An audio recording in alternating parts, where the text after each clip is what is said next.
आज पेरेंटिंग के ऊपर चर्चा करने के लिए विशेष अतिथि हमारे यहाँ पधारे हैं, आदरणीय कुमुदिनी कड़व।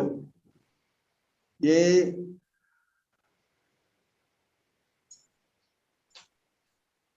जिन्होंने नागपुर विद्यापीठ से ग्रेजुएशन किया है, बीएससी किया और फिर उसके बाद में उन्होंने अपना पूरा जीवन समाज सेवा में लगाया। वो स्पिरिचुअली काफी एनहांस है और स्पिरिचुअल डेवलपमेंट से बच्चों का सुधार करती रहती है। बच्चों के लिए स्लम एरिया में जाके वहां के बच्चों को सिखाती रहती है और उनके अपलिफ्टमेंट के लिए काम करती रहती है। साथ साथ वो काउंसलिंग करती है। जो बच्चे, जैसा समझो कोई बच्चे पढ़ रहे हैं, पढ़ते पढ़ते मैट्रिक में तो 82% थे, 12वीं में 86% थे, मगर इंजीनियरिंग को गया तो हरदम रिपीट कर रहे हैं। तो ऐसे जो बच्चे हैं जो जिनका कॉन्फिडेंस लूज हो जाता है, ऐसे बच्चों को भी वो काउंसलिंग के द्वारा ठीक करती है। तो वो पेरेंटिंग के ऊपर बहुत अच्छा काम कर रही है और तो उनको हम आज सुनने वाले हैं। तो अपना साधना का ग्रुप है, तो पहले थोड़ी सी साधना कर लेते हैं और साधना हम सभी जारी रखेंगे, उनको सुनेंगे भी। चलेगा? चलो, तो पहले तो साधना शुरू कर दे थोड़ा सा। We call upon all divine energy to be here. We call upon Lord of 5 elements to be here. We call upon Supreme Father, God Shiva, and Brahma, the Creator, to be here. We call upon Jesus Christ, Gautam Buddha, Dr. Mikao Usui, Chujiro Hayashi, Madam Hawayo Takata, and all ascended master to be here. We call upon our spirit guide and healing guide to be here. We call upon all healing angels to be here. We call upon Mahavatar Babaji, Sai Baba, Satya Sai Baba to be here. We call upon Ma Gayatri to be here. We call upon Ma Jagdamba Saraswati to be here. All those who have been called, please come now, please come now, please come now. दोनों हाथ आज्ञा चक्र पे रखिए। जिह्वा को गहरे लंबे सांस भरते हुए ऊपर चिपकाइए। जिह्वा को गहरे लंबे सांस भरते अनुभव करें। मेरे सर के ऊपर रेनबो कलर की प्रकाश शलाका तैयार हो गई है और हर सांस के साथ मेरे शरीर के अंदर आ रही है।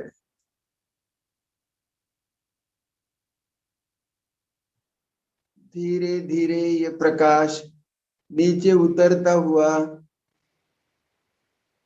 मेरे हृदय चक्र से मेरे आज्ञा चक्र को मिल रहा है।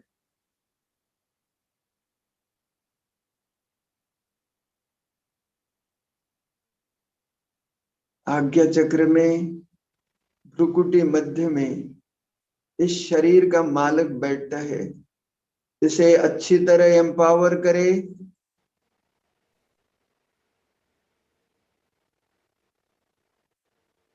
संकल्प करे,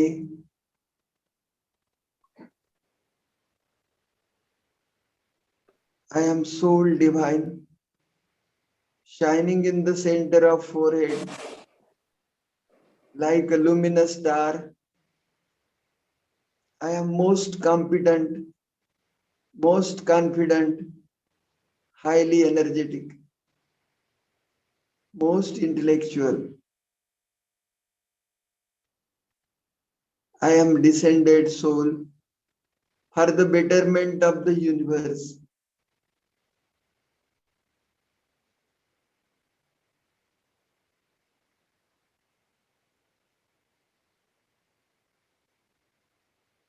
मैं ईश्वर पिता की सर्वांग सुंदर कलाकृति हूँ।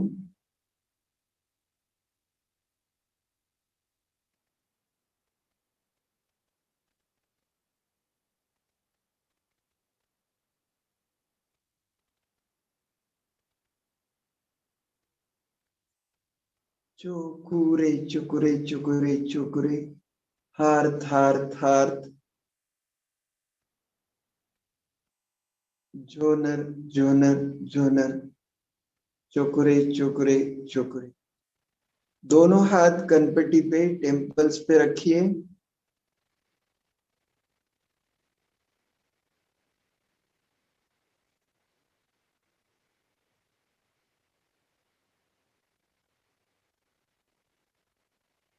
यहाँ अनुभव करें ईश्वरी शक्ति मेरे हाथों द्वारा मेरे ब्रेन को मिल रही है। मेरे ब्रेन की हर कोशिका जागृत हो गई। मेरे ब्रेन के सभी सेंटर जागृत हो गए।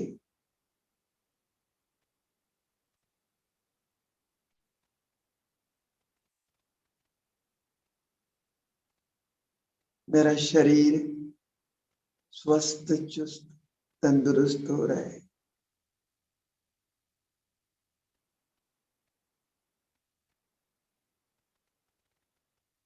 अब इस पवित्र चक्र पर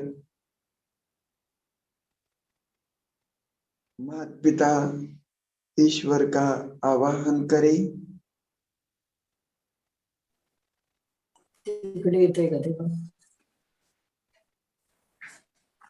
हे जगन्नियंता, हे त्रिलोकीनाथ, हे त्रिकालदर्शी, हे दयानिधि, हे करुणा सिंधु ज्योतिर्बिंदु, हमारे शरीर रूपी मंदिर में पधारो। मेरे शरीर का रोम रोम आपको बुला रहा है। हे प्राणेश्वर, आओ मेरे पास।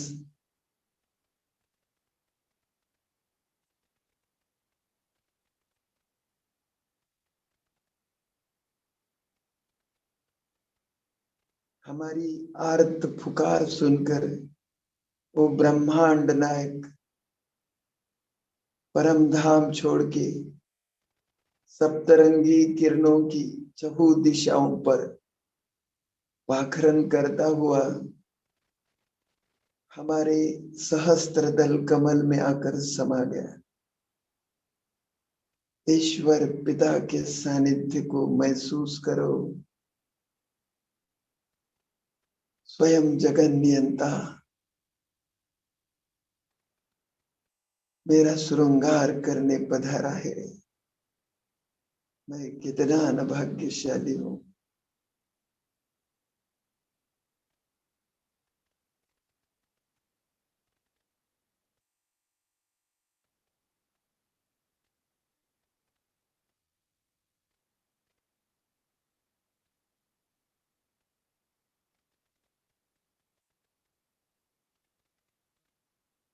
अब दोनों हाथ कान पे रखें, कान को अच्छी तरह मसाज करें।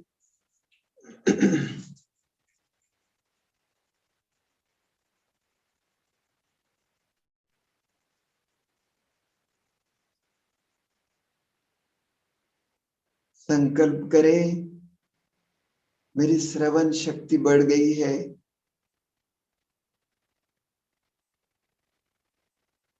मैं मेरे अंतरात्मा की आवाज तथा ईश्वर पिता की आवाज सुनने के काबिल बन गया।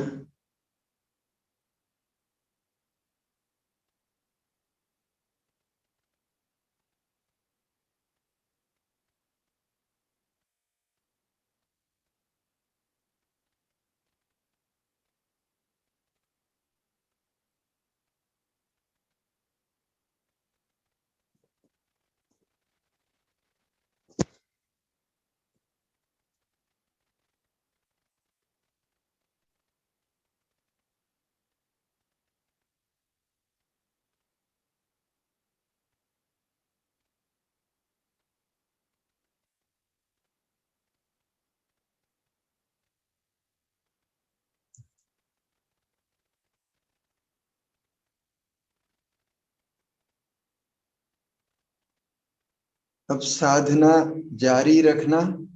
और हम आज आदरणीय कुमुदिनी कड़व से आज पेरेंटिंग के ऊपर सुनेंगे। हमारे भारतीय परंपरा में पेरेंटिंग बहुत अच्छी तरह से हुई।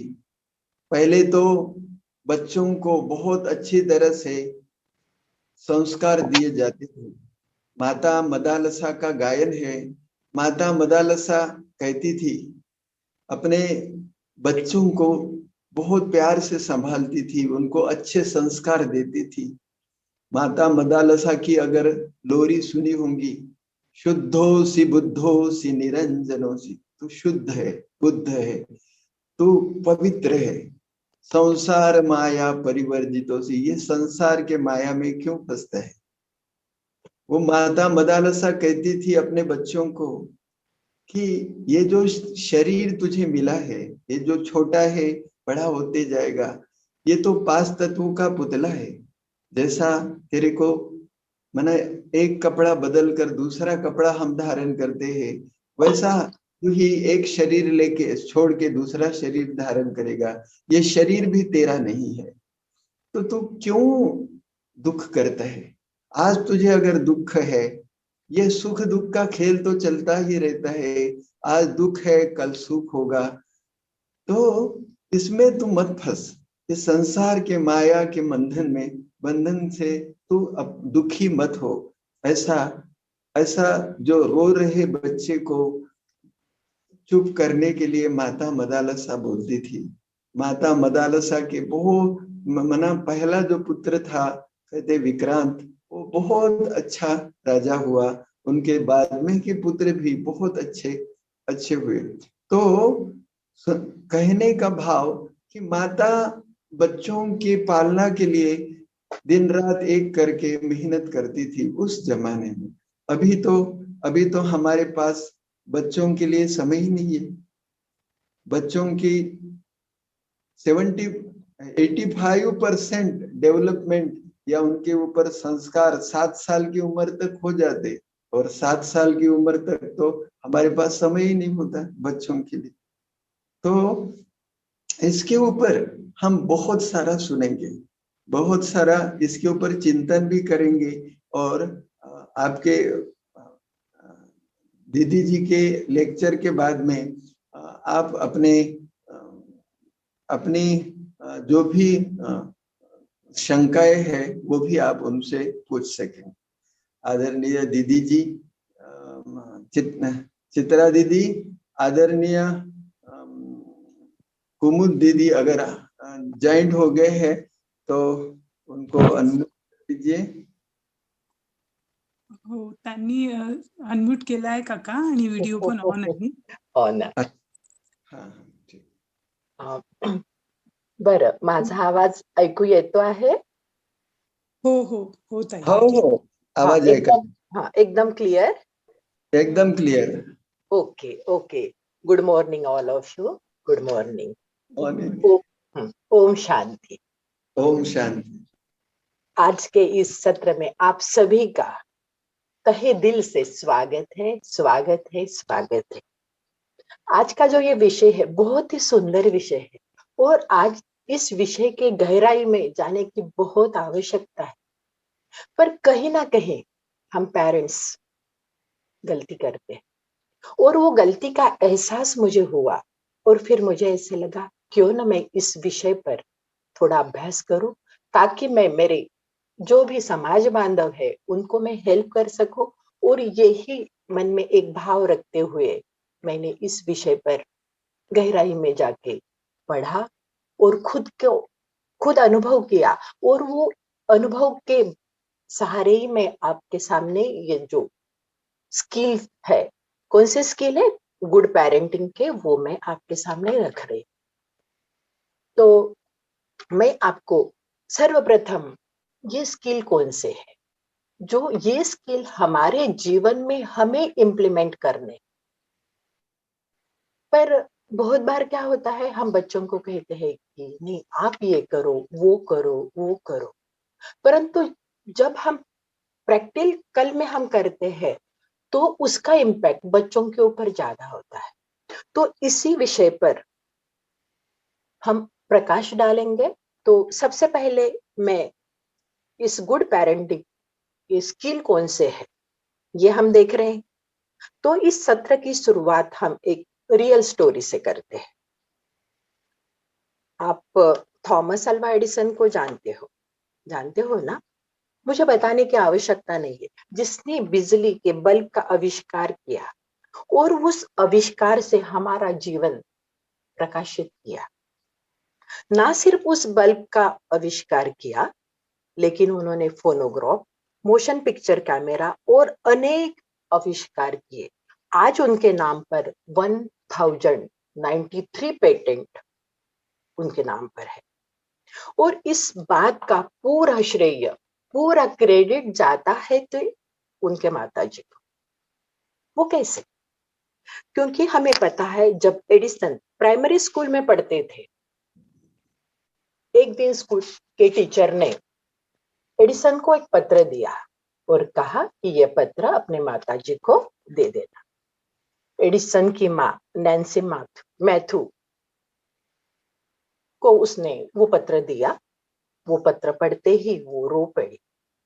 माँ को रोते देख एडिसन ने पूछा, माँ उसमें ऐसा क्या लिखा है कि आप रो रही हो? तो माँ ने कहा, बेटा यह खुशी के आंसू है। इस पत्र में लिखा है कि आपका बेटा बहुत होशियार है, जीनियस है और हमारा स्कूल निचले स्तर का है और यहाँ टीचर भी बहुत शिक्षित नहीं है, इसलिए हम आपके इस होनहार बेटे को, इस जीनियस बेटे को हम पढ़ा नहीं सकते, तो आपको उसे स्वयं ही पढ़ाना है। एडिसन बहुत खुश हो गए और पढ़ने लगे। कई साल बीत गए, वो पढ़ लिख कर एक मोस्ट सक्सेसफुल साइंटिस्ट बने। जैसे मैंने आपको बताया, इतने सारे उन्होंने इन्वेंशन किया। माँ भी उन्हें छोड़कर इस साकार दुनिया से स्वर्गलोक पधार गई। तभी एक दिन वो घर में कुछ पुरानी यादों को तलाश रहे थे। अपनी माँ की अलमारी में उन्होंने देखा कि वही पत्र जो उनको कई साल पहले मिला था, वो पत्र देखा और एडिसन ने वो पत्र पढ़ा और अपने आंसू रोक नहीं सके। क्यों? तो उस पत्र में लिखा था कि आपका बच्चा बौद्धिक तौर पर काफी कमजोर है, यानी मतिमंद है, इसलिए आप स्कूल में ना भेजें। तो इस एडिसन के इस कहानी से हम पेरेंट्स क्या सीखेंगे? क्योंकि बच्चों की परवरिश ठीक से करना कोई आसान बात नहीं है। और मैं तो ये कहूंगी, दुनिया में जितने मुश्किल काम है, उन मुश्किल कामों से ये एक बहुत ही मुश्किल काम है बच्चों की परवरिश करना। परंतु मुझे खेद है कि हम लोग बहुत इस बातों को बहुत हल्के से ले रहे और उसका नतीजा भी हम भुगत रहे। मुझे लगता है आप मेरे इस विचार से आप सहमत होंगे। तो अभी हमें थोड़ा सा खुद को सेल्फ एनालाइज करना चाहिए कि सही में हम एक माता पिता के रूप में हम बच्चों को वो सब कुछ दे पा रहे हैं। हमें देखना है। मैं किसी को क्रिटिसाइज नहीं कर रही हूँ, मैं बता रही हूँ कि हकीकत क्या है। आज हम तो चाहते कि सब गुणों की शिक्षा हम बच्चों को दे, पर प्रैक्टिकल में क्या हम दे रहे हैं, हमें देखना है। तो आज हम ये देखेंगे कि वो कौन सी बातें हैं, कौन से वो स्किल्स है कि वो स्किल से हम हमारे बच्चों को एक बहुत अच्छा सिटीजन बनाए। हम बहुत चाहते हैं कि मेरा बच्चा आईएएस ऑफिसर बने, आईपीएस बने, इंजीनियर बने, डॉक्टर बने, पर कभी हमने सोचा है कि वो एक सुंदर व्यक्तिमत्व, एक सुंदर नागरिक बने? नहीं। बहुत अफसोस की बात है। सबसे पहले तो हमें एक आईएएस बनने के पहले या आईपीएस बनाने के पहले हमारे बच्चों को हमें बनाना है एक सुंदर व्यक्तिमत्व, एक सुंदर नागरिक। तो ये प्रक्रिया हमें शुरू करनी है। कोई बात नहीं, अभी तक हमने इस बात पे नहीं सोचा है, पर हम आज के दिन हम शुरुआत करते हैं कि एक पेरेंटिंग स्किल, प्रक्रिया ऐसी है कि जो चाइल्डहुड से लेकर यूथ होने तक उसका शारीरिक, मानसिक, सामाजिक तथा बौद्धिक विकास पर हमें जोर देना है। और इस पूरी प्रक्रिया में पेरेंट्स का बहुत बड़ा योगदान, बहुत बड़ा योगदान। तो उसके लिए हम सबसे पहले टिप्स देने के पहले एक जो भ्रम है वो हम दूर करना चाहते। जैसे दादा बोले कि हम 5 से 7 साल तक हमारे पास बच्चों के लिए समय ही नहीं होता। तो और हम क्या कहते हैं कि नहीं, 4, 5, 6 साल के बाद हम बच्चों को पढ़ाएंगे। तो ये हम भ्रम हम दूर करना चाहते हैं कि 5 या 6 साल बाद हम बच्चों को पढ़ाएं। नहीं, ये बहुत बड़ी गलती है। एक माँ या बाप को जब बच्चा माँ के पेट में होता है या गर्भधारणा के पहले से, मैं कहूं तो गर्भधारणा के पहले से ही हमें क्या करना चाहिए, हमें खुद प्रिपेयर होना चाहिए। पेरेंट्स से प्रिपेयर होने के बाद, जब गर्भधारणा होने के बाद पूरा 9 महीना एकदम सकारात्मक हमारी सोच चाहिए। पर क्या हम ये सब करते हैं? नहीं। मैंने बहुत बार बहुत पेरेंट्स से कहा था कि मैं गर्भधारणा के ऊपर मैं आपको बहुत सारे कुछ बताना चाहती हूँ, पर एक भी कपल मेरे पास नहीं आया। मैं ऐसे नहीं कहती हूँ कि मेरे पास आना चाहिए, पर मुझे ऐसे लगता है कि हम ये शुरुआत करने के पहले यदि हम थोड़ा सा ज्ञान ले तो हम बहुत कुछ प्राप्त कर सकते हैं। हमारे बच्चों के लिए हम बहुत कुछ दे सकते हैं। तो चलो कोई बात नहीं, अब से हम शुरू करते हैं। तो हमें सकारात्मक सोचना चाहिए तथा हमारे खान पान का भी विशेष ध्यान रखना चाहिए। तो हमने नहीं रखा, कोई बात नहीं। तो अभी तो हम कर सकते हैं। तो पेरेंटिंग का पहला स्किल है स्मार्ट पेरेंटिंग का। देखिए, स्मार्ट पेरेंटिंग अंडरलाइन करिए ये शब्द को। कैसा पेरेंटिंग? Smart parenting. तो उसके लिए पहला पॉइंट है गुड लिसनर बने। क्या आपने नोटिस किया है, आपका बच्चा आपसे बात करना चाहता है, हमारे पास समय नहीं होता। वो जब छोटा होता है, वो 1 महीने का भी होता है, तो भी वो हमसे कुछ कहना चाहता है, वो कोई संकेत देना चाहता है, पर हमें नहीं समझता। तो हमें ये बातें जो अभी प्रेजेंट में जो पेरेंट्स माँ बाप बनने का सोच रहे हैं, उन्होंने कृपया ये ध्यान दें। ये मेरी हम्बल रिक्वेस्ट है कि आप वो छोटे बच्चों का भी सुनो, उसको भी समय दो, क्योंकि अभी नहीं तो कभी नहीं।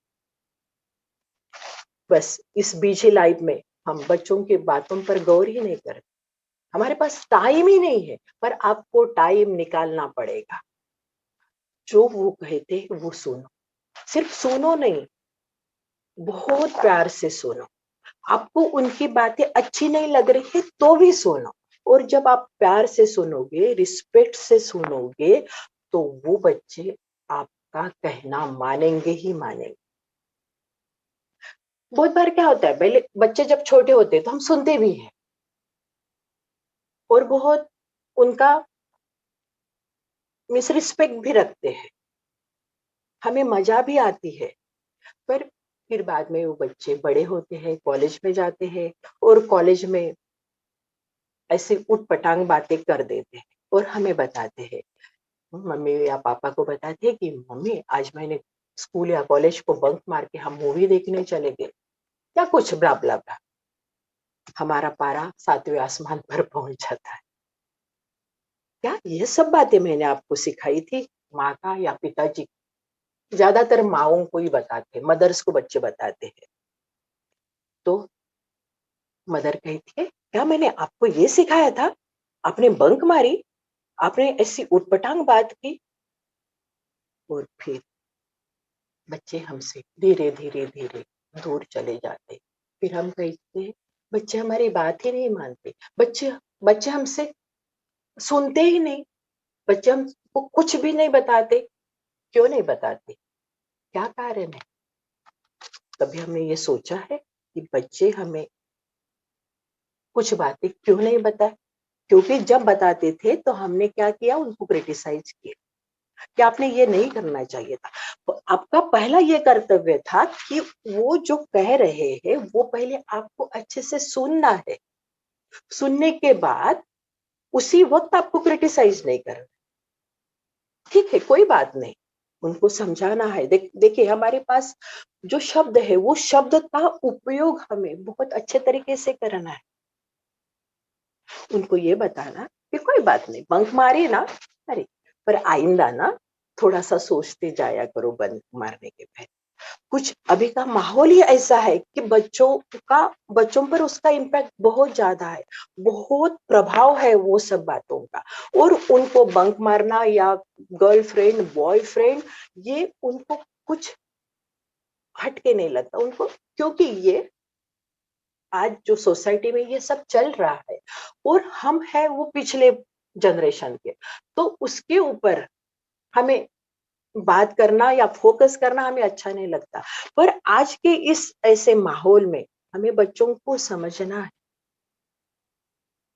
और हमें ऐसे संस्कार देने हैं कि हमारा बच्चा स्कूल या कॉलेज को बंक नहीं मारेगा। बंक मारने के पहले वो 1000 बार सोचेगा, क्या ये मैं जो कर रहा हूं वो सही है? आज मेरी बच्ची सोचेगी कि क्या मुझे बॉयफ्रेंड की जरूरत है? आज बॉयफ्रेंड या गर्लफ्रेंड की जरूरत क्यों होती है?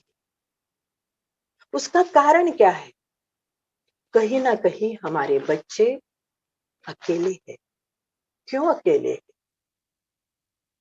उसकी वजह क्या है? हमें ये ढूंढना है, ये फाइंड आउट करना है कि मेरे बच्चों को या हमारे समाज में ऐसी परिस्थिति क्यों आई, कौन रिस्पॉन्सिबल है इस सब बातों को? कहीं ना कहीं हम रिस्पॉन्सिबल। तो मैं आज इसी वक्त जो भी मुझे सुन रहे उनको मैं रिक्वेस्ट करना चाहती हूँ कि आप अपने बच्चों दोस्त बनो, मित्र बनो, सिर्फ माँ बाप नहीं, पेरेंट्स नहीं, तो जो उनके मन में है। बहुत बार हमें पता चलता है कि बच्चों के मन में कुछ ना कुछ गड़बड़ है, कुछ ना कुछ चल रहा है, पर हम इग्नोर करते नहीं। इग्नोर नहीं करना है, क्योंकि हमारे बच्चों हमारे सिवा कौन है? बताइए, इतने पूरे बड़े इस वर्ल्ड में हमारे बच्चों को हमारे सिवा कौन है? पर हम हमारे बच्चों को कितना डांटते हैं। मैंने तो बहुत बार देखा है मम्मी लोगों को ऐसे पीटते हैं, सबका गुस्सा वो छोटे से प्यारे से नन्हे से बच्चों के ऊपर उतारते हैं। आप खुद को पूछो, क्या ये जो मैं कर रहा हूं या कर रही हूं ये सही है? पर हमें बच्चों को इतना प्यार देना है, इतना प्यार देना है, इतना रिस्पेक्ट देना है, हमें इतना एक्सेप्ट करना है। जो भी वो गलती कर रहे हैं कोई बात नहीं, वो गलत भी है तो भी उनको सपोर्ट करना हमारा कर्तव्य है। पर ये कर्तव्य हम कब निभा पाएंगे? यदि हम उसको अच्छे से सुनेंगे तो। और जब हम बच्चों को प्रोटेक्ट करते हैं तो जो हमारा रिश्ता है वो दिन ब दिन अधिक स्ट्रांग होता है। और हम बच्चों को सुनते हैं तो बच्चे हमारी सुनने ही वाले हैं। ये ध्यान में रखो। तो हमारा पहला पॉइंट क्या है? गुड लिसनर बनो। ओके, मुझे लगता है आप सबको समझ रहा है ना, आप मेरे इस ओपिनियन से आप अग्री हो, देयर इज नो डाउट। अब इस दूसरा पॉइंट में आपके सामने रख रही हूं कि अच्छे रोल मॉडल बने। क्या बने? अच्छे रोल मॉडल बने। और अच्छा रोल मॉडल बनने के लिए हमें अपना रोल मॉडल सेट करना।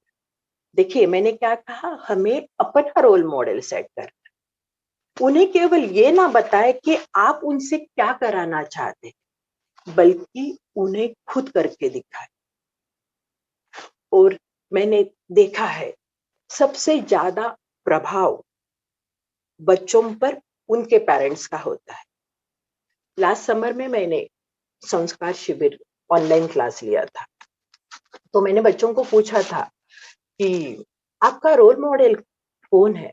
तो मैक्सिमम बच्चों ने कहा था माय मदर या माय फादर। देखो, मानव ये प्रजाति ऐसी है जिसको जो कॉपी करने में बहुत माहिर है, और हमारी प्रोग्रामिंग इस तरह से हुई है कि हम दूसरों की कॉपी करते हैं, और खास तौर पर अपने माता पिता। इसलिए आप अपने बच्चों को जैसा बनाना चाहते हैं वैसा आप खुद बनो, और ये बहुत बड़ी रिस्पॉन्सिबिलिटी आपके ऊपर है। ऐसे नहीं कि हम जैसे चाहते हैं वैसे सोए, जैसे चाहते हैं वैसे खाए, नो वे।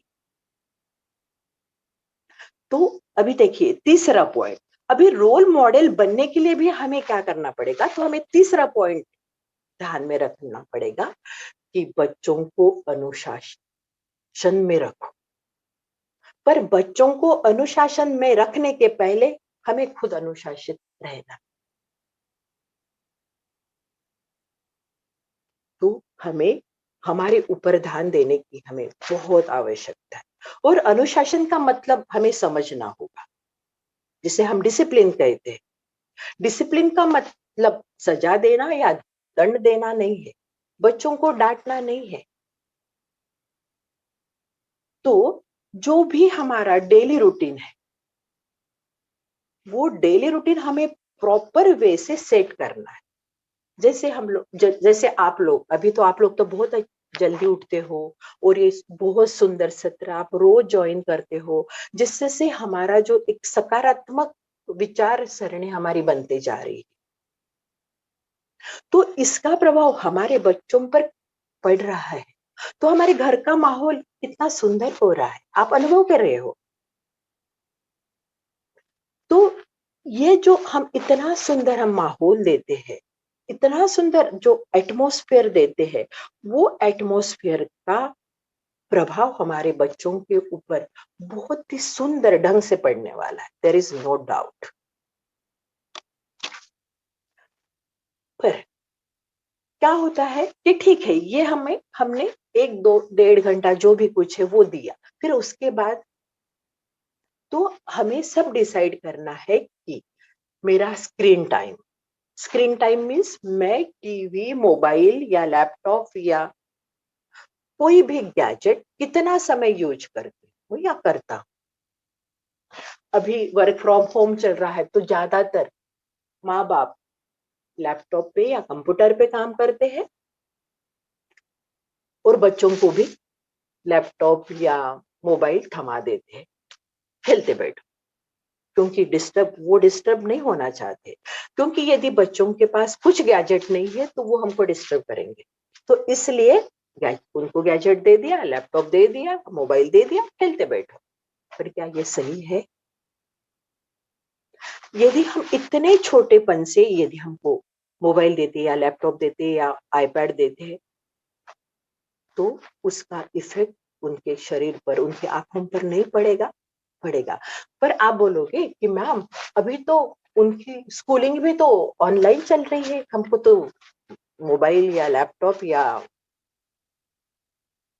आईपैड देना ही पड़ता है। हाँ, मुझे पता है देना ही पड़ता है, पर उसके ऊपर कहीं ना कहीं हमारा चेक होना बहुत जरूरी है।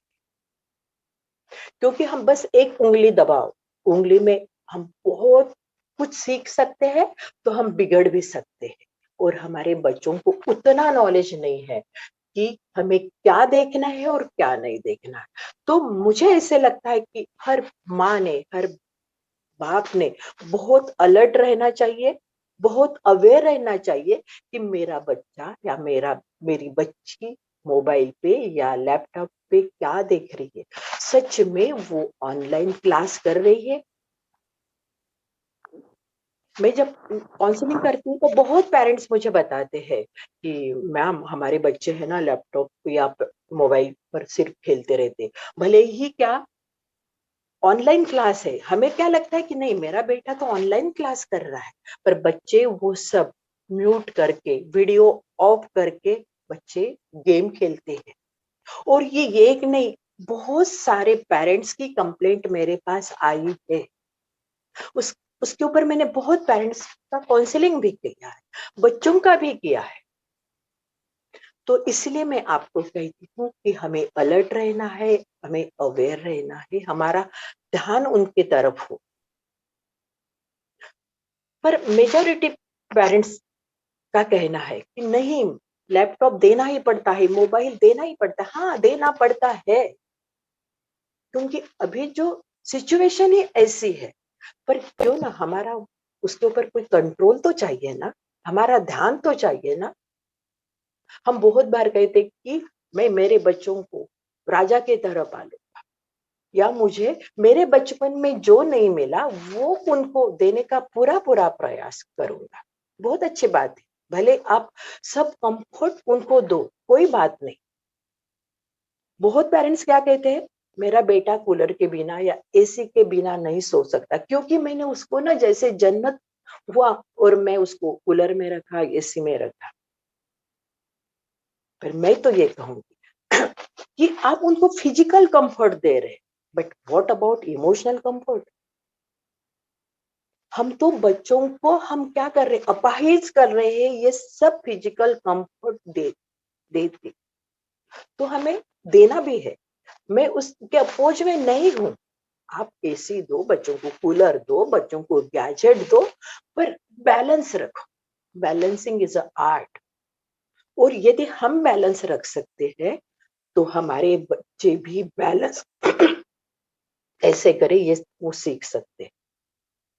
और हमें ये देखना है कि राजा के बच्चे के तरह सिर्फ आराम सुख सुविधा नहीं, तो राजा के तरह हमें हमारे बच्चों को क्या बनाना है, स्ट्रॉन्ग बनाना है।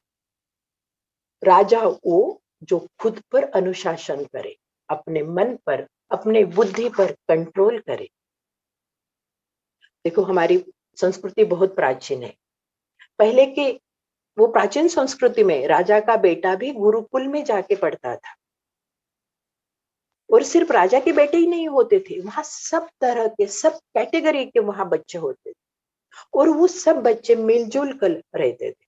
गुरुकुल में वो लकड़ी भी काटते थे, पानी भी भरते थे, खाना भी पकाते थे, और पढ़ाई तो करनी ही करनी है। राजा अपने बच्चों को सही मायने में राजा बना, छोटी छोटी बातों का गुलाम नहीं। तो हमें भी अपने बच्चों को राजा बनाना, गुलाम नहीं बनाना। तो इसलिए बच्चों को हमें फिजिकली और इमोशनली स्ट्रॉन्ग बनाना है।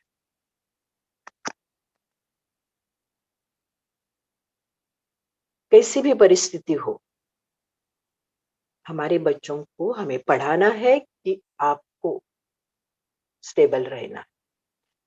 बच्चों की जो स्टेट ऑफ माइंड है वो स्टेबल कैसे रख पाएंगे फिर हम? तो हमें भी राजा की तरह बिहेव करना है ना। कैसी भी परिस्थिति है, हमें हलचल में नहीं आना है।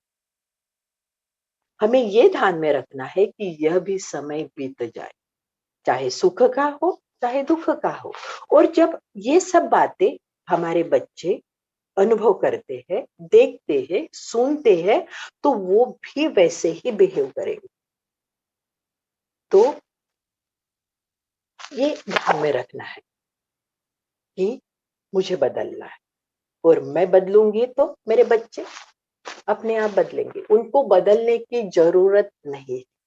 देखिए, अंडरलाइन करें कि यदि मैं चाहती हूँ कि मेरा बेटा मेरे जैसा बने या मेरे से भी अधिक शक्तिशाली बने, अधिक स्मार्ट बने, तो उसके लिए मुझे भी बनना है। देखो, बहुत बड़ी जिम्मेदारी है आपके ऊपर। तो क्या हम तैयार हैं इसके लिए? और मुझे पता है कि हर पेरेंट्स को लगता है मैं तैयार हूँ, क्योंकि हमें इस छोटी छोटी बातों से हमारा बच्चा सीखता है कि समाज में रहना है, फैमिली में रहना है, रिश्ते निभाना है। तो ये रिश्ते निभाना भी एक कला है। आजकल के बच्चे अकेले हो रहे। क्यों अकेले हो रहे? उनको हम बच्चों को गैजेट के साथ जोड़ रहे हैं, लोगों के साथ नहीं। तो अभी हमें थोड़ा सा इस बात पर ध्यान देना है कि क्या मेरा बेटा गैजेट के साथ जुड़ रहा है या लोगों के साथ जुड़ रहा है। तो ये पॉइंट। फिर नेक्स्ट पॉइंट है, बच्चों को ऑलवेज इनकरेज करें, प्रोत्साहित करें, डिस्करेज नहीं करें। पर होता क्या है, हम कितनी बार बच्चों को डिस्करेज करते हैं ना। आप देखो कि मैंने दिन भर, कल की बात सोचो कि मैंने कौन सा ऐसा लफ्ज बोले, कौन से ऐसे सेंटेंस बोले कि मेरे बेटे को कहीं ना कहीं वो हर्ट फील करा किया होगा उसने। हमें देखना है ये सब बातें। देखो, हमें हमारा बच्चा जब उसका रिजल्ट होता है, वो रिजल्ट लेके आता है, यदि उसको कम मार्क्स है तो हम क्या करते हैं? डांटते हैं ना। डांटो नहीं, बड़े प्यार से कहो, कोई बात नहीं बेटा, नेक्स्ट एग्जाम में ज्यादा पढ़ाई करना तो ज्यादा मार्क्स मिलेंगे। देखो, जब बच्चों को कम मार्क्स मिलते तो पहले ही वो दुखी होते हैं। उनको बहुत दुख होता है कि अरे मुझे कम कम मार्क्स मिले, क्योंकि कंपटीशन का जमाना है। और वो कंपटीशन में स्टैंड होने के लिए उनको भी लगता है कि हमें अच्छे मार्क्स मिले। पर वो कहीं ना कहीं चूक जाते हैं, गलत हो जाते हैं, कहीं ना कहीं उनका कंसंट्रेशन लूज हो जाता है। वो उसका इम्पैक्ट वो उनके मार्क पर पड़ता है। तो ऐसे वक्त उनको आप डांटो नहीं, उनको बहुत प्यार से कहो, कोई बात नहीं, मैं हूं ना तुम्हारे साथ। देखो, आपका कितना बड़ा मॉरल सपोर्ट ये एक लाइन से आप बच्चों को देख रहे हैं।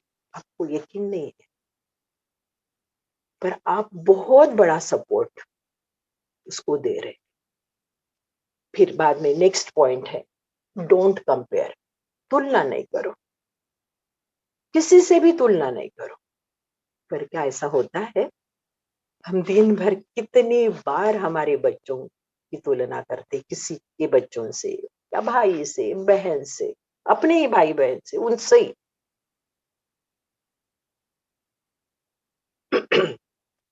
यदि परीक्षा का रिजल्ट होता है, वो कहता है हमारा बच्चा कि मामा मुझे 95% मिले, तो हम कहते हैं कि वो तो फलाना फलाना आपका जो दोस्त है, जो कोई आर्य है या ओम है, उसको कितने मार्क्स है, कितने परसेंटेज है? हमारा बच्चा कहता मामा उसको तो 98 है। बस हमारा मूड ऑफ हो जाता है। और हमारा बच्चा जिसको 95 मिले हैं, वो हमें बहुत कम लगने लगते। होता है ना ऐसा? तो सदा याद रखो कि मेरा बच्चा यूनिक है, एक ना मिले दूसरे से। इसलिए कभी किसी से तुलना नहीं करो।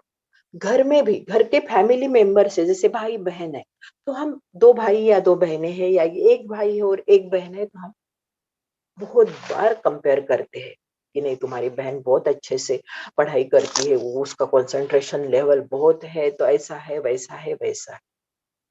और जो भाई बहन का या भाई भाई का जो एक बहुत सुंदर मधुर रिश्ता है, वो रिश्ते में हम कहीं ना कहीं कड़वाहट हम डालते हैं।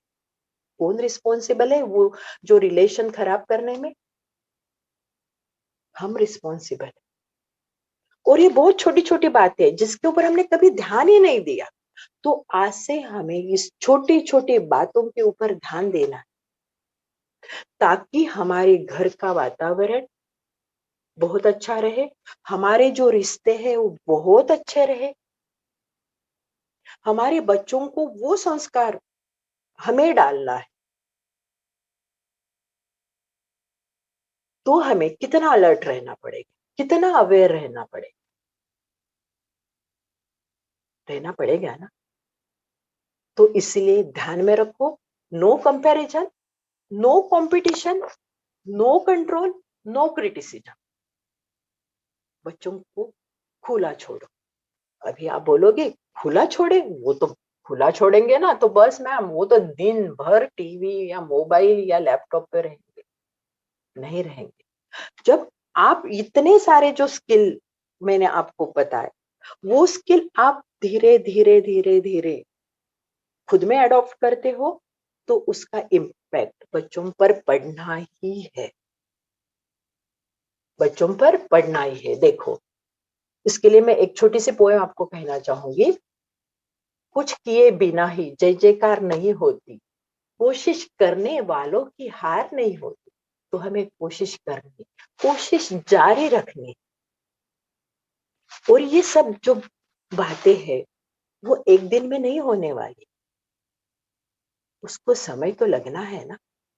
हमारे पास हीरा है, वो हीरे को पहलू पाड़ना वो हमारा काम है ना, और हम कर सकते हैं। पर साथ में लव और लॉ का भी बैलेंस बहुत जरूरी है। मैंने जब भी कहा कि बैलेंस करना एक आर्ट है, एक कला है। तो हमारे पास लव और लॉ का बैलेंस भी रखना बहुत जरूरी। फिर नेक्स्ट पॉइंट है हमारा एटीट्यूड, हमारा दृष्टिकोण। हम हमारे बच्चों के साथ जब किसी बात पर डिस्कस करते हैं, तो जो हमारा कम्युनिकेशन स्किल है उसको हमें देखना है कि मेरा हर एक सेंटेंस पॉजिटिव है। अपने आप को देख, जैसे बच्चा स्कूल से आता है, अभी तो स्कूल में भी बच्चे नहीं जाते, अभी तो बच्चे घर पे ही है। बहुत पेरेंट्स को ये हेडेक है। तो ये हेडेक की वजह से अभी तो पेरेंट्स का जो मन है वो इतना खराब हुआ है, क्योंकि मैं रोज एक ना एक पेरेंट की या मम्मी का मुझे फोन आता है कि मैम ये स्कूल कब शुरू होंगे। तो अभी तो हमारी परीक्षा है, सही मायनों में परीक्षा अभी हमारी है। ये कोरोना ने हमको बहुत कुछ सिखाया है, तो क्यों ना हम सीखे। तो मैं माओं को बोलती हूँ कि देखो, आप आपके सर पर बर्फ का गोला रखो, टुकड़ा नहीं गोला रखो, और मुंह में क्या रखो, मिष्टी रखो। तब आपके बच्चे आपका सुनेंगे, आप जैसा कहोगे वैसा वो करेंगे। पर करना हमें। एक कोटेशन आप याद रखो, कोई बदले या ना बदले, मैं बदलू तो मेरे बच्चे बदले। मैं विश्व की बात नहीं कर रही, मैं सिर्फ हमारी फैमिली की बात कर रही। वो सुंदर संस्कार हम ही दे सकते हैं। माँ बाप के अलावा ये संस्कार कोई नहीं दे सकते। तुम कितना भी महंगा ट्यूटर घर में बुलाओ या महंगे ट्यूशन क्लासेस में बच्चों को पढ़ाओ, ये मुमकिन नहीं। मैं आपको बताती हूँ, मेरा एक अनुभव बताती हूँ। आप नेगेटिव में मत लीजिए। मैंने समर में संस्कार शिविर लिए थे, फ्री। तो वो मेरे शिविर में 35 बच्चे ज्वाइन हुए थे। ठीक है। तो मैं 8 दिन के बाद मैंने बच्चों को पूछा कि आप में कुछ बदलाव आपको लगता है। तो बहुत कम बच्चों ने मुझे रिस्पॉन्स किया। तो मैंने पेरेंट्स को बोला कि यदि ऑनलाइन नहीं ले रही थी तो मुझे दिख ही रहे थे, आजू बाजू में पेरेंट्स मुझे सुन रहे या देख रहे या कुछ कर रहे हैं। तो मैंने पेरेंट्स को पूछा कि आपका अनुभव बताओ कि 8 दिन के बाद आप बच्चों में क्या परिवर्तन महसूस कर रहे हो। आप यकीन नहीं मानोगे, वो 35 पेरेंट्स में से, अब 35 बोलो तो 35 इंटू 2 मल्टीप्लाई करो, 70 होंगे माँ बाप को मैं कंसिडर कर रही हूँ। सिर्फ 2 पेरेंट्स ने मुझे जवाब दिया था, वो वीडियो ऑन करके मेरे साथ बोले थे कि हाँ मैम, मुझे थोड़ा सा बदल लग रहा। देखिए कितना हमारा अटेंशन है हमारे बच्चों के ऊपर। बहुत दुख हुआ था मुझे, पर मैंने एक नोटिस मैंने डिसाइड कर लिया कि मुझे कोई रिस्पॉन्ड करे या ना करे, मुझे जो लगता है मेरे मीन्स अंदर से लगता है कि मुझे बच्चों के लिए कुछ करना है, मेरे समाज के लिए मुझे कुछ करना है, मेरे देश के लिए मुझे कुछ करना है, तो मेरा काम तो मेरा मैं शुरू ही रखा। मैंने पूरा 1 महीना वो क्लास लिया। 1 महीने के बाद भी जब मैंने क्लास बंद किया, किसी ने मुझे पूछा नहीं कि नहीं मैम आप शुरू रखो ना पूरे समर में, और मैं रखना चाहती थी, पर एक भी पेरेंट्स ने मुझे नहीं कहा कि आप शुरू रखो। ठीक है, कोई बात नहीं, अब नेक्स्ट समर आएगा तो मैं मेरे क्लासेस और से शुरू करूंगी, कोई बात नहीं। आप भी यदि जुड़ना चाहते हो या आपके बच्चों को जुड़ाना चाहते हो तो जुड़ना, सब फ्री ऑफ कॉस्ट होते, नो ट्यूशन फीस। क्यों? तो मुझे कर एक भी बच्चा या एक भी बच्ची यदि बदलती है तो वो फीस मेरे अकाउंट में जमा होती है, ये मेरी धारणा। Okay, come to the point. तो हमारा पॉइंट क्या था कि सकारात्मक दृष्टिकोण। तो ये सकारात्मक दृष्टिकोण है, जो हमारा ये पॉजिटिव एटीट्यूड है, वो बहुत फायदेमंद है, बहुत बेनिफिशियल है। तो उसके लिए हमें क्या करना पड़ेगा कि हमारे बच्चों में जो भी क्वालिटीज है, जो भी विशेषताएं है, वो विशेषताओं के ऊपर हमारा अटेंशन होना जरूरी। और जब हम अटेंशन हमारा उस विशेषताओं पर है, तो बच्चों में जो भी वीकनेसेस है वो अपने आप कम होती जाएगी। ये नोटिस करो, इसके ऊपर आप थोड़ा सा अटेंशन में आप का खिंचवाना चाहती हूँ कि आप बच्चों के विशेषताओं के ऊपर ध्यान दो। तो हमारा बच्चा जैसा है वैसा हमें पहले एक्सेप्ट करना पड़ेगा, फिर उसको हमें बहुत सुंदर, बहुत पॉजिटिव वाइब्स देने पड़ेंगे। तो हमारा बच्चा जो भी उसमें कुछ कमी कमजोरी है, कुछ वीकनेसेस है, कुछ गंदी आदतें हैं, वो धीरे धीरे कम होती जाए। हम बैलेंस डाइट के ऊपर बहुत ध्यान रखते हैं, मिनरल वाटर देते हैं, कंफर्टेबल एटमॉस्फेयर देते हैं, परंतु पॉजिटिव वाइब्स नहीं देते। हम उनके वीकनेसेस को हाईलाइट करते। तो बड़ी सूक्ष्मता से हमें देखना है कि जो ये हमारे विचार है, हमारे थॉट्स है, वो बहुत सुंदर होना बहुत जरूरी, क्योंकि हम जो चाहते हैं वो क्रिएट करो। हमें लगता है कि मेरा बेटा या मेरी बेटी बहुत अच्छी बने या आईएएस ऑफिसर बने या जो भी कुछ बने, उसके पहले मुझे उनको सुसंस्कारित करना, और वो सुसंस्कार देना हमारा काम। तो हमें हमारे मन में जो थॉट्स आते हैं वो पॉजिटिव थॉट हो, नेगेटिव आता भी हो, पर वो मुंह से मत निकाल। हमारे घर में वास्तु देवता वास करते और वो क्या कहती, तथास्तु कहती। इसलिए मन में कुछ नेगेटिव थॉट आता भी है तो वो मुंह से बाहर नहीं निकालो। वो कंट्रोलिंग पावर, वो रूलिंग पावर हमारे में चाहिए ना। आपको लगता है ना वो कंट्रोलिंग पावर चाहिए। बहुत बार बहुत मदर्स क्या कहते हैं, नहीं हमारे पास तो वो कंट्रोल ही नहीं रहता, कंट्रोल ही छूट जाता है। अब परसों की बात मैं आपको बता रही हूँ कि मेरे पास एक मदर आई थी, उसकी इंजीनियरिंग फाइनल ईयर में उसकी लड़की थी। वो मुझे बता रही थी कि मेरी बेटी मेरे से बात ही नहीं करती। तो मुझे यही पहला पॉइंट मैंने उनको कहा था कि कहीं ना कहीं आपने उसको हर्ट किया है, तो उसके साथ आप बहुत फ्रीली बात करो। तो हमें बच्चों को क्या करना है, बहुत सपोर्ट करना, बहुत उनको रिस्पेक्ट देना है, बहुत प्रेम देना है। और जब हम बहुत देते हैं तो ऑटोमेटिकली हमारा बच्चा डे बाय डे प्रोग्रेस ही करेगा।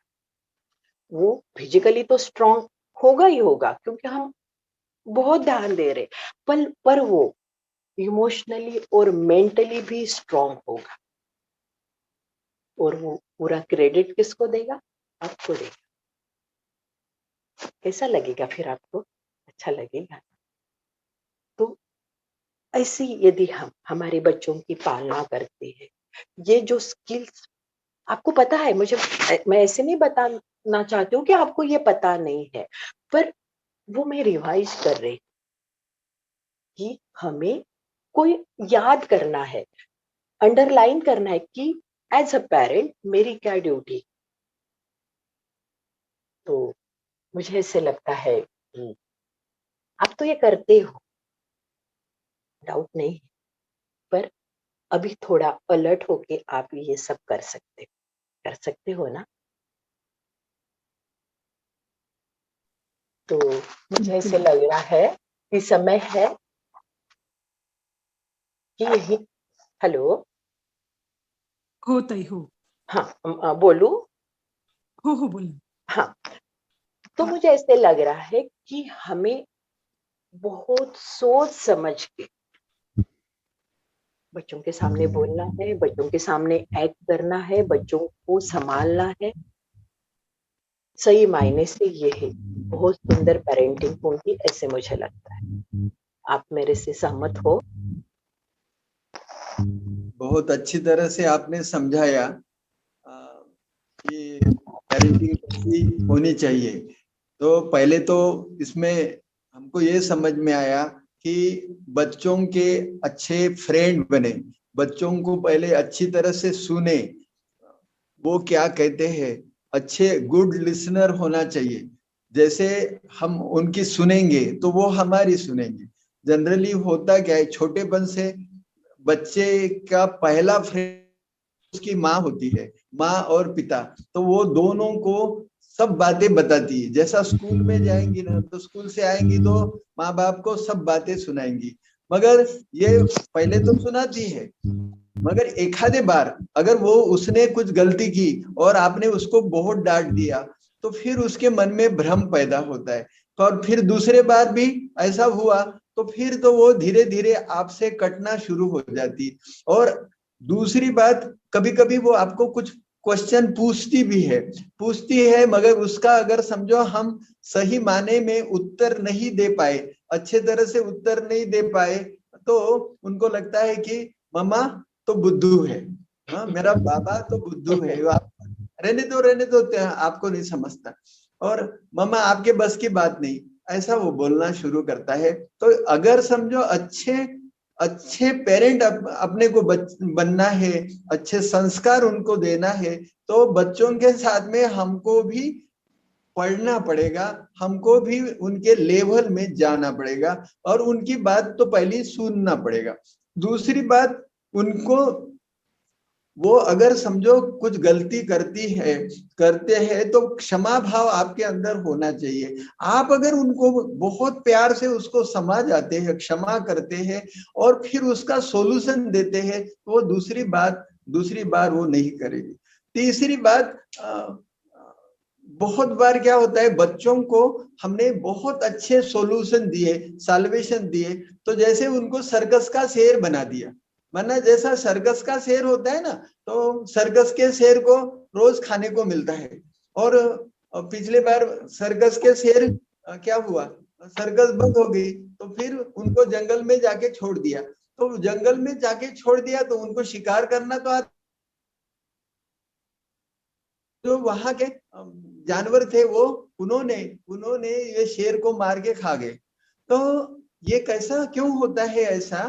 क्योंकि हम बच्चों को बहुत प्रोटेक्ट करते, यहाँ तक कि उनके कॉलेज में जाते हैं तो उनके फार्म तक भरने जाते हैं, सब बच्चों के साथ करते हैं। अरे उसको नहीं समझेगा, हम ही करते, सब पूरी सॉल्यूशन देने की कोशिश करते हैं।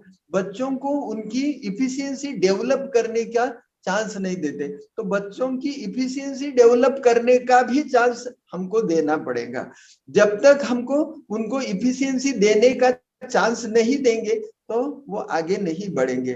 जैसा देखो, कहते हैं ना, राम जी का उदाहरण देते हैं कि राम जी ने हनुमान जी को भेजा लंका में भेजा कि माता सीता को देख के आओ, क्या कर रही है क्या नहीं, और फिर उनको बताओ। तो हनुमान जी ने खुद अपनी, ये नहीं बताया कि क्या करना है, मगर हनुमान जी ने खुद जाके अपना इनविटेशन कार्ड दे के आए राम को, ये रावण को, कि मैं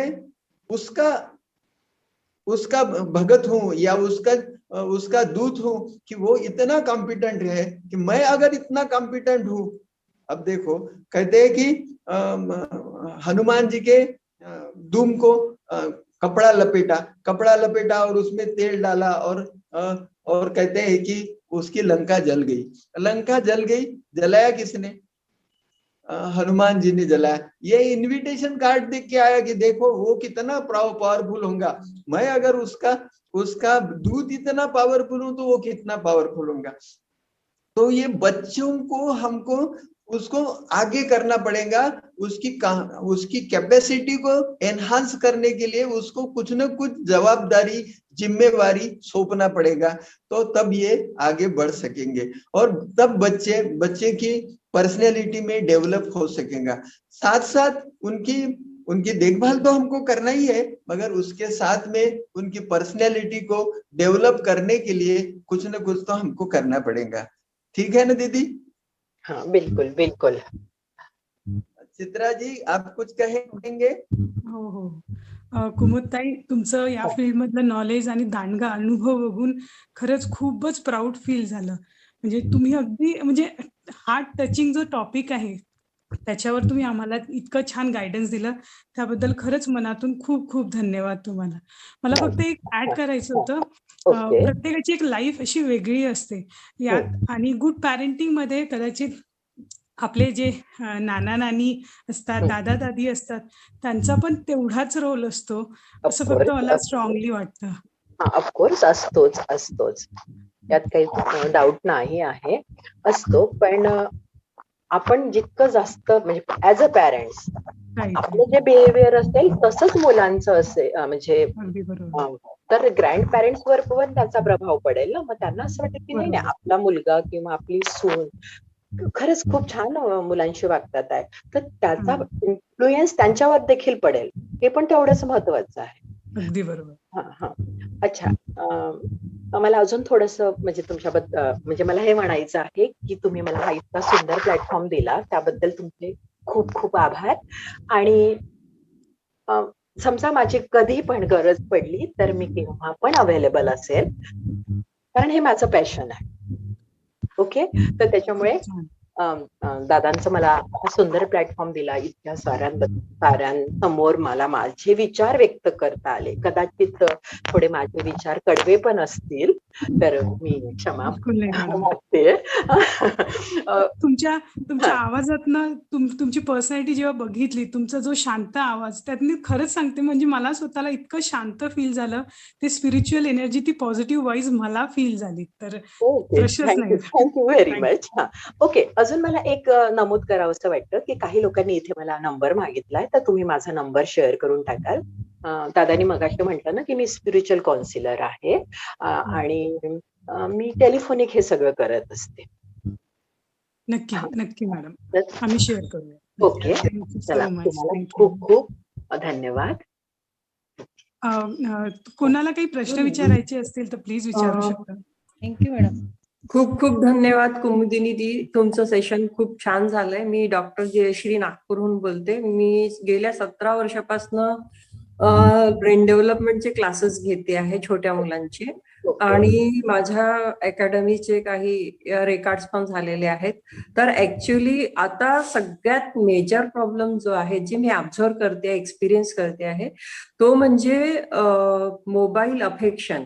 मुलांना इतकं अफेक्शन झालं आहे.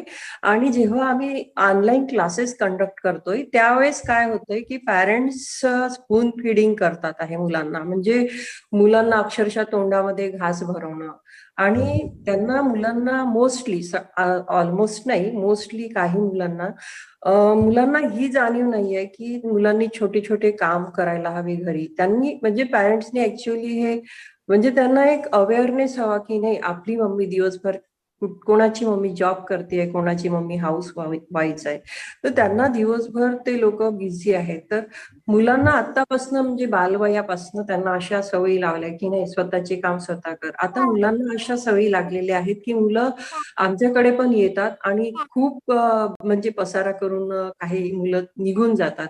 काही कुठे त्यांनी टिफिन खाल्ला आहे, काही सांडलेलं आहे, आता आम्ही सवय लावतो त्यांना, पण ह्या सवयी लावणं खूप गरजेचं आहे.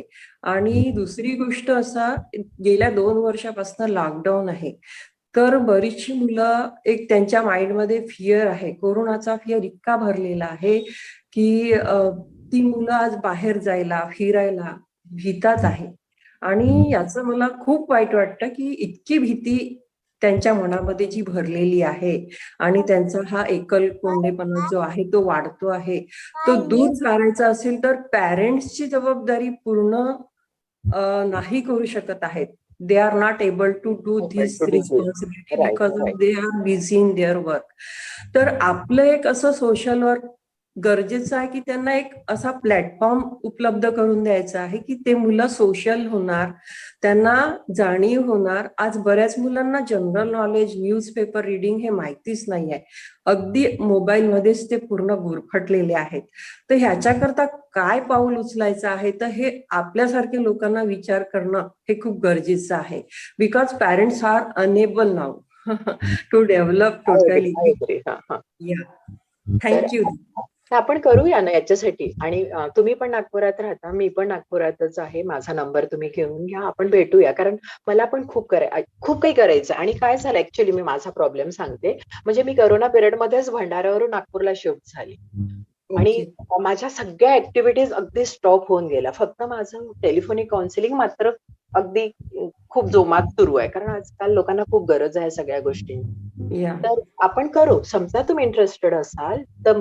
आणि माझ्या जवळ मी वेळ काढेल आहे, आणि आहे माझ्या जवळ वेळ, आणि वेळ नसला तरी मी काढणार, कारण मी म्हणाली हे माझं पॅशन आहे. आणि तर आपण करूया, नक्की करूया. नक्की नक्की. मला पण म्हणजे आवडेल करायला की मुलांना इतके जे काही चेंजेस झाले आहेत आता, ते खूप आवश्यक आहे की त्यांना त्यापासनं त्यांना कुठेतरी क्रिएटिव्हिटी मध्ये गुंतवणं खूप गरजेचं आहे. पण याच्यासाठी आपल्याला सगळ्यात महत्वाचा सहभाग हवा तो पॅरेंट्सचा.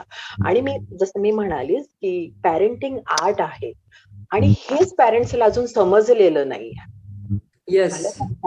आणि हे आपल्याला त्यांना समजवून द्यायचं आहे. तर आपल्याला हे काम खूप मोलाचं काम आहे, आपल्याला करावंच लागेल. दिलीमाताई, याच्यावर तुम्ही काय सांगाल का? दिलीमाताई, निलिमाताई. हो बोलते. याच्यावर एक तर काय, या कोरोना काळामध्ये जे काही मीडियानं हे पसरवली आहे सर्वांच्या मनात, तर त्याच्यामुळे पोरं घाबरून गेले आहेत. दवाखान्यातही येतील किंवा फिरायला येतील तरी मास्क घालून येतात. तर जे अज्ञान आहे, हे अज्ञान एक तर टीचर लोकांना दूर करावं लागेल, त्याचबरोबर आपणाला सुद्धा दूर करावं लागेल. कोरोना नावाचा हा जो भूत आहे, कोरोना नावाचा एक कोणती आजारच नाही आहे, मुळात नाही आहे, हा साधा फ्ल्यू आहे. आणि या फ्ल्यू पासून काहीही होत नाही, थोडस सर्दी पडस ताप एवढं येते, आणि हा ताप बिना औषधानं सुद्धा दुरुस्त होतो.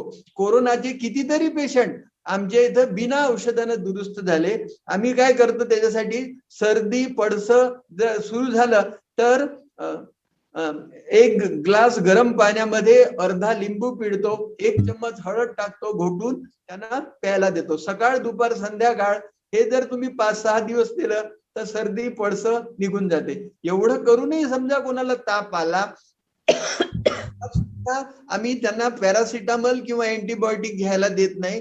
त्यांना सांगतो की तुम्ही गरम पाणी करा, 6 ग्लास गरम पाणी करा, प्रत्येक ग्लासामध्ये अर्धा लिंबू पिळा आणि अर्धा लिंबू पिळून ते गरम गरम चहा सारखं घ्या. 1 ग्लास संपल्यानंतर दुसरा, दुसरा संपल्यानंतर तिसरा. त्यावेळेस तुम्हाला घाम येणं सुरू होते, दरदरून घाम येणं सुरू होते आणि मग घाम येणं सुरू झाल्यानंतर पांघरून, ब्लँकेट पांघरून झोपून जा. तुम्हाला दरदरून घाम येतो आणि तुमचा ताप निघून जातो. आतमधूनही उष्णता आणि शरीरही उष्ण आहे आणि त्या उष्णतेनं तुमच्या शरीरातला व्हायरस मरून जातो आणि ह्यानं तुम्ही दुरुस्त होऊ शकता. त्याचबरोबर तापाच्या काळामध्ये आपल्याला जेवायची इच्छा होत नाही, तर जेवायची इच्छा होत नाही म्हणजे ते शरीराची इच्छा आहे आणि त्या तापापासून मुक्त करण्यासाठी ती इच्छा आहे आणि म्हणून त्यावेळेस त्यांना जेवायला द्यायचं नाही. लंघनम परम औषधम, तर त्यांना उपाशी ठेवायचं आणि त्या ऐवजी म्हणजे शिजल्या अन्नाच्या ऐवजी त्यांना फळं, भाज्या व ज्यूस, फळांचा ज्यूस वगैरे हे जर त्याला दिलं तर ते त्याच्यातून लवकर कंट्रोल होतात. आणि जेवढे काही तुम्ही पाहता, जेवढे काही हॉस्पिटलाइज झाले त्यांच्यातच मॉर्टॅलिटी झाली. जे घरी राहिले त्यांच्या बाबतीत तसं काही झालं नाही. त्याच्यामुळे कोरोनाची भीती मनातून काढून टाकावी आणि हे जर आपण वडील या नात्यानं जर पोरांच्या मनावर बिंबवलं तर ते चांगलं होईल असं मला वाटतंय. बढेताई काही सांगू शकाल याच्यावर? हा, मी माझ्या एक्सपिरियन्स नुसार एक बोलू इच्छिते की याच्यासाठी आपल्याला पॅरेंट्सला आधी हे करावं लागेल, कारण पॅरेंट्सच्या डोक्यामध्ये आधी भीती आहे. हॅलो, आवाज येतोय माझा? हो हो हो. हा, तर पॅरेंट्स लोक कसे, पॅरेंट्स लोकांनीच मुलांच्या याच्यामध्ये निगेटिव्हिटी टाकलेली असल्यामुळे आपल्याला सगळ्यात आधी पॅरेंट्स हे करायला पाहिजे. आणि बरोबर. दुसरा मुद्दा असा की आपण जसं आता वेगवेगळ्या मुद्द्यावर जसं सेशन घेतो आहे, तशा प्रकारे एक वेळा आपल्याला कोरोनावरच एखादं सेशन घ्यावं लागेल. आपल्याशी जे संबंधित सेशन मध्ये जॉईन होतात आहे ते एक प्रकारे कोरोनावर मातच करतात आहे मेडिटेशनच्या द्वारे. आणि जर आता आपण बोलले विशेष की हा कोरोना असा काहीच नाही आहे, तर त्याच्यासाठी सुद्धा आपल्याला एखाद्या वेळेस काहीतरी लेक्चर वगैरे देणं आवश्यक आहे. हो, मलाही तसं वाटते. कोरोनावर तसं काही बोलणं आवश्यक आहे. सगळ्यात आधी पॅरेंट्स जे आहे यांना मेडिटेशन करणंच गरजेचं आहे सध्याच्या काळामध्ये. आणि त्याच्यासाठी मी चंद्रपूरला माझे जे आहेत विद्यार्थी वगैरे त्यांच्या पॅरेंट्सशी मी नेहमी याच विषयावर बोलत असते. कारण कसं आहे की मेडिटेशननेच पॉझिटिव्हिटी येते आणि ती मुलांवरती होते. सगळ्यात आधी पॅरेंट्स, मग मुलं. बरोबर. चित्राताई? हो, बडे सरांनी आणि मॅडमनी खरंच खूप छान सजेशन दिलं. याच्यावर खरंच प्रॅक्टिकली काम करायला पाहिजे. पण जसं आता जयश्री मॅडमनी आणि कुमुद मॅडमनी म्हणजे जी मोहीम ते सुरू करतील तर त्यात पॅरेंट्स आणि मुलं हे दोघेही इन्क्लूड राहतील. तर मी खूप रिक्वेस्ट करेन कुमुद मॅडमला आणि जयश्री मॅमला की ऍटलिस्ट तुम्ही जर काही ऍक्टिव्हिटी स्टार्ट केल्यात तर खरंच खूप त्याचा फायदा पॅरेंट्सला आणि मुलांना होऊ शकेल. नक्कीच करूया. फक्त त्याच्यासाठी आपल्याला एक मीटिंग घ्यावी लागेल आणि आपल्याला डिसाईड करावं लागेल की नेमकं काय करायचं आहे. आणि मला असं वाटतं की शुभश्री शीघ्रम जितकं लवकर करूयात तितकं जास्त महत्वाचं, म्हणजे लवकर ते इम्प्लिमेंट करता येईल आणि त्याचा फायदा मुलांना आणि पॅरेंट्सला पण मिळेल. तर आपल्याला सगळ्यात प्रथम मी पहिल्यांदाच असं बोलली की पॅरेंट्सला शिक्षित करणं गरजेचं आहे. अगदी बरोबर. ओके, नक्की करूया. येस. मी बाकी सगळ्यांना रिक्वेस्ट करेल, जर आम्ही कुमुदताईचा मोबाईल नंबर तुमच्याशी शेअर करूयात नक्की, तर तुम्ही पण प्लीज सगळेजण जुळा मॅमशी, तर आपण काहीतरी इफेक्टिव्ह करू शकू समाजासाठी. Thank you all. Okay, thank you. ओम शांती. मी डॉक्टर बांडेपुचे बोलतो रे. लहान मुलांचा पॅरेंटिंग बद्दल खूप छान आपण मार्गदर्शन केलं.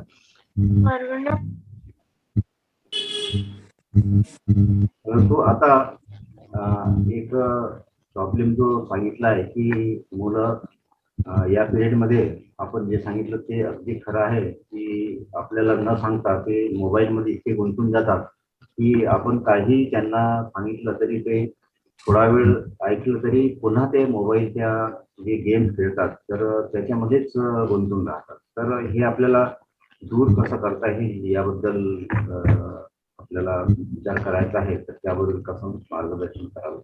त्याच्यानंतर दुसरं असं आहे की ह्या मोबाईलचे कोणते गेम्स असे आहेत माहित नाही की बरेचसे मुलं ते पाहून आत्महत्या करतात. आमच्या डॉक्टरच्या मुलांनी तसंच आत्महत्या केलेली आहे. तर हे कसं आपल्याला दूर करता येईल याबद्दल मार्गदर्शन करा. मला काय वाटतं ह्या विषयावर आज आपल्याला एक स्पेशल सेमिनार घ्यावा लागेल. बरोबर बरोबर, हेच माझं स्पेशल. आणि आपण तो काय करूया, आपण दादांच्या पिरॅमिड मध्ये आपण घेऊया जेणेकरून पॅरेंट्स येतील आणि पॅरेंट्स सोबत त्यांचे मुलं येतील. तर याच्यावर पण माझ्याकडे म्हणजे मी भरपूर जे मी पॅरेंट्सला सांगते की मुलांना आपल्याला कसं एंगेज ठेवता येईल, मुलांना कसं आउटडोर गेम्स आपल्याला प्रोव्हाइड करता येईल किंवा त्यांच्यात इंटरेस्ट क्रिएट करता येईल. आणि हे सगळं श्रेय म्हणजे याच्यासाठी सगळ्यात परिश्रम घ्यावे लागतील ते पॅरेंट्सलाच घ्यावे लागतील. पॅरेंट्सच महत्वाचा दुवा आहे आणि ह्या सगळ्या गोष्टींना पॅरेंट्सच रिस्पॉन्सिबल आहे. मी तुम्हाला ऑनेस्टली सांगते आहे, कारण मी जे बघते आहे की आया काय करतात, पटकन मोबाईलच देतात. तर कुठे ना कुठे लव आणि लॉचं बॅलन्स आपल्याला ठेवणं गरजेचं आहे. M I right? बरोबर बरोबर. तर आपल्याला हे सेमिनारच घ्यावे लागतील. हे इतकं सोपं नाही आहे. याच्यासाठी आपल्याला खूप परिश्रम करावे लागतील. हे कुठली पण गोष्ट करायची म्हटलं की त्याला वेळ लागतो, त्याला सातत्य लागते, कन्सिस्टन्सी खूप महत्वाची आहे. एक दिवस मी असं पॅरेंटिंग करून होत नाहीये. आणि हे एकाने घेतलेलं व्रत नाही, या व्रतामध्ये सगळ्यांची आवश्यकता आहे. तर त्याच्यामुळे मी थोडस बोलू इच्छिते.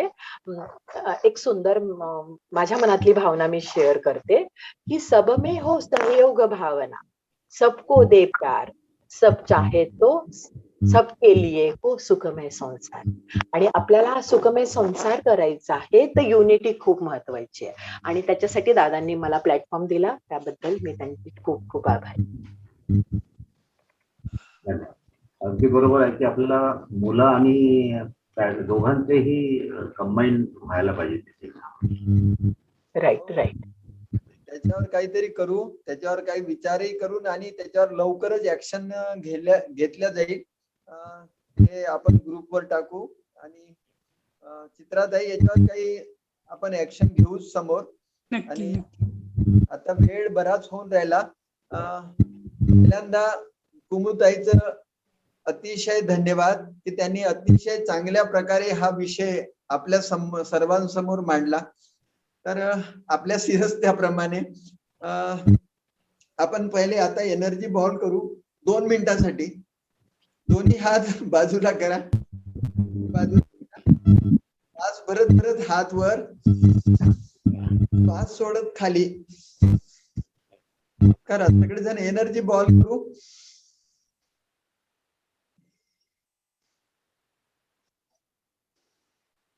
जीभ वरच्या पॅलेटला श्वास भरत हात वर, श्वास सोडत खाली.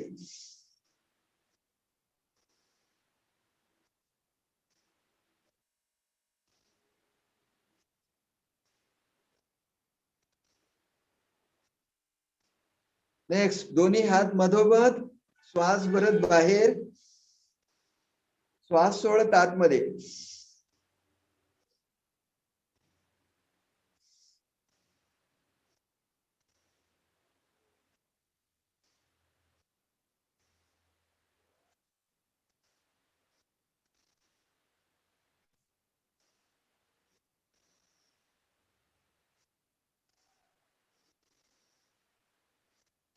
आता हात रोटेट करा.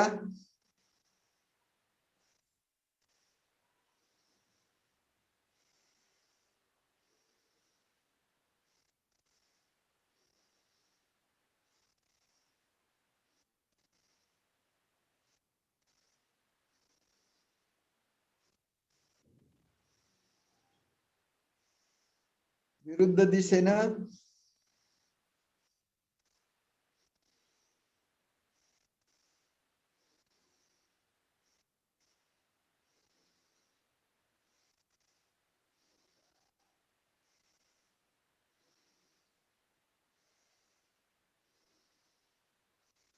आता बघा, हात जवळ ना, बघा तुमच्या हातात काय तयार झालं. तुमच्या हातात एक दैवी शक्तीचा बॉल तयार झाला. याला आम्ही एनर्जी बॉल म्हणतो. हा एनर्जी बॉल ज्या ठिकाणी तुम्हाला तकलीफ असेल त्या ठिकाणी घ्या. सब जन ले लो ये एनर्जी बॉल, ले लो. जहां तकलीफ है वहां हाथ रखो. जिनको सीने में तकलीफ है सीने पे हाथ रखो. जिन्हें सर में तकलीफ है सर के ऊपर हाथ रखो. रख लीजिए. अनुभव करे. जिनको सर दर्द है अनुभव करे. चुकुरे चुकुरे चुकुरे, सेहेकी सेहेकी सेहेकी, झोनर झोनर झोनर, चुकुरे चुकुरे चुकुरे. जिनको सर में तकलीफ है अनुभव करे मेरा सर दर्द ठीक हो रहा है. जिन्हें सीने में तकलीफ है, सांस लेने में तकलीफ है, अपने सीने के ऊपर हाथ रखे और महसूस करे कि मुझे मेरे सीने के दर्द से निजात मिल गई है. मैं पूर्णतः स्वस्थ हो गया हूं. जिनको पीठ दर्द है, कमर दर्द है, कमर के ऊपर ध्यान दे. चोकुरे चोकुरे चोकुरे, fire dragon fire dragon fire dragon, चोकुरे चोकुरे चोकुरे. महसूस करे कमर दर्द, गर्दन दर्द, पीठ दर्द सब ठीक हो गया. जो फाइनेंशियल स्ट्रेस में जी रहे, चोकुरे चोकुरे चोकुरे, मारा मारा चोकुरे चोकुरे. महसूस करे ईश्वर पिता सागर है. सागर के बच्चे हम सुखदेव है.